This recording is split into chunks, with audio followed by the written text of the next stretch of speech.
जय माता दी। माता रानी हम सब पर अपनी कृपा सदैव बनाए रखे। दोस्तों, बहुत सारे माँ के भक्तों को नवरात्रि के व्रत, पूजा विधि, कलश स्थापना, कलश के अंदर क्या रखे, कलश किस दिशा में, कलश कैसे उठाते हैं, माता के श्रृंगार को लेकर संपूर्ण जानकारी नहीं होती। तो उससे जुड़ी जानकारी जानते हैं। उसके पहले जो माता के भक्त चैनल में नए हैं, वो चैनल को सब्सक्राइब कर बेल आइकन प्रेस कर लीजिए, जिससे आपको ज्ञानवर्धक जानकारी यहाँ मिलती रहे। जानते हैं माता को श्रृंगार कब चढ़ाना चाहिए। नवरात्रि के 9 दिन माँ दुर्गा के विभिन्न स्वरूप की पूजा की जाती है। इसके साथ ही माता का विशेष 16 श्रृंगार किया जाता है। नवरात्रि में माँ दुर्गा के 9 उपवास के साथ 16 श्रृंगार का भी बहुत बड़ा महत्व बताया गया है। कलश को घर में कहाँ रखते हैं? कलश को भी उत्तर पूर्व दिशा में ही रखना चाहिए। कलश कैसे उठाया जाना है? सबसे पहले कलश के ऊपर रखे नारियल को धीमे से उठाएं और अपने माथे में लगाएं। इसके बाद नारियल, चुनरी आदि घर में मौजूद पत्नी, माँ या फिर बहन की गोद में रख दें। इसके बाद आम के पत्तों से कलश में मौजूद पानी को पूरे घर में छिड़क दें। इस बात का ध्यान रखें कि जल छिड़कने की शुरुआत किचन से करें। कलश के अंदर क्या डालते हो? कभी कभी कलश में पानी की जगह सिक्के, अनाज, रत्न, सोना या इन वस्तुओं का मिश्रण भरा होता है। 5, 7 या 11 आम के पत्तों का मुकुट इस प्रकार रखा जाता है कि पत्तों की नोक कलश में पानी को छूती रहे। माता रानी के भक्त चैनल को सब्सक्राइब कर वीडियो को लाइक करें। नवरात्रि में शाम को क्या खाना चाहिए? दूध और पनीर का सेवन करें। व्रत में आप सभी डेयरी प्रोडक्ट्स खा सकते हैं। आप सुबह शाम दूध जरूर पिएं। इसके अलावा पनीर का सेवन करें। पनीर को हल्का रोस्ट करके खा सकते हैं। इससे एनर्जी बनी रहेगी। नवरात्रि पर घर पर क्या करें? दीपक और अगरबत्ती जलाएं। माँ दुर्गा को कुछ फूल चढ़ाएं और तस्वीर या मूर्ति को सिंदूर, चंदन और हल्दी के लेप से सजाएं। हर दिन पूजा के दौरान अपने द्वारा बोए गए जौ के बीजों पर थोड़ा पानी छिड़के। पूजा के लिए विशेष रूप से तैयार किए गए कुछ दिलचस्प व्यंजन पेश करें। माँ दुर्गा को क्या नहीं चढ़ाना चाहिए? देवी दुर्गा को मदार, हरसिंगार और आक के फूल भी नहीं चढ़ाने चाहिए। इन फूलों को चढ़ाने से मां नाराज हो जाती है। इतना ही नहीं, आपको ये भी बता दें कि अपवित्र स्थल पर उत्पन्न हुए फूल, कलियां और फूलों की पत्तियां तोड़कर भी गलती से माता रानी को अर्पित न करें। मां दुर्गा का असली नाम क्या है? माता का असली नाम दाक्षायणी था। यज्ञ कुंड में कूदकर आत्मदाह करने के कारण भी उन्हें सती कहा जाता है। बाद में उन्हें पार्वती के रूप में जन्म लिया। पार्वती नाम इसलिए पड़ा कि वह पर्वतराज अर्थात पर्वतों के राजा की पुत्र थी। नवरात्रि में कैसे सोना चाहिए?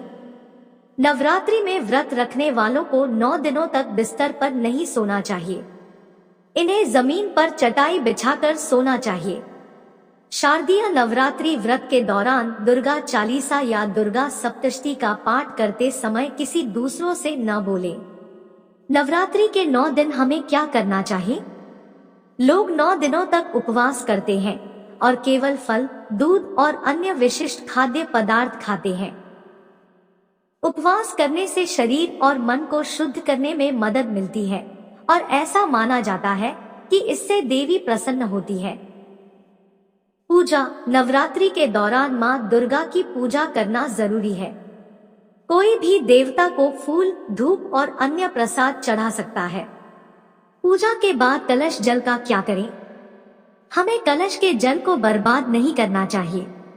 इसके बजाय हमें पानी का उपयोग सोच समझकर किसी अच्छे कार्य के लिए करना चाहिए।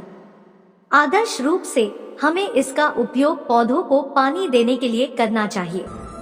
पानी बाहर नहीं बहना चाहिए, इसलिए हमें इसका उपयोग गमलों में लगे पौधों के लिए नहीं करना चाहिए।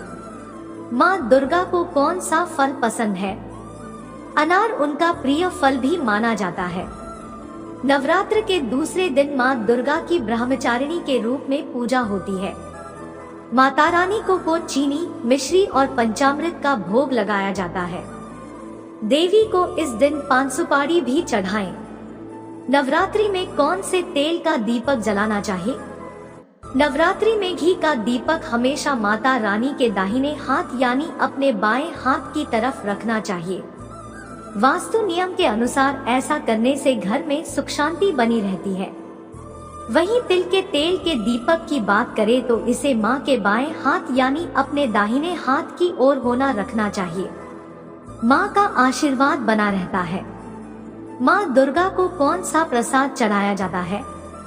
त्योहार के तीसरे दिन मां दुर्गा के उग्र अवतार को दूध, मिठाई और खीर का प्रसाद दिया जाता है। माना जाता है कि मां चंद्रघंटा शेर की सवारी करती है और सभी बुराइयों को दूर करती है। चौथे दिन मां कुष्मांडा की पूजा की जाती है और माना जाता है कि उन्होंने पूरे ब्रह्मांड का निर्माण किया है। पूजा में नारियल कैसे रखना चाहिए? नवरात्रि के दौरान जब भी आप कलश पर नारियल रखें तब इसका मुख पूजा करने वाले व्यक्ति की तरफ होना चाहिए। कलश के नीचे क्या रखें? कलश स्थापना करते समय कलश के नीचे जौ या गेहूं रखना चाहिए और कलश के मुंह पर आम के पत्ते रखने के बाद नारियल स्थापित करना चाहिए। इसके बाद पंचोपचार से कलश का पूजन करना चाहिए। कलश पर नारियल का मुख किधर होना चाहिए? कलश स्थापना में नारियल रखते समय इस बात का जरूर ध्यान रखें कि नारियल का मुख पूजा करने वाले व्यक्ति की तरफ हो। जिस ओर नारियल पेड़ की टहनी से जुड़ा होता है वह मुख जातक की ओर होना चाहिए। कभी भी नारियल का मुख नीचे की ओर नहीं होना चाहिए। माँ दुर्गा को बुलाने का मंत्र क्या है?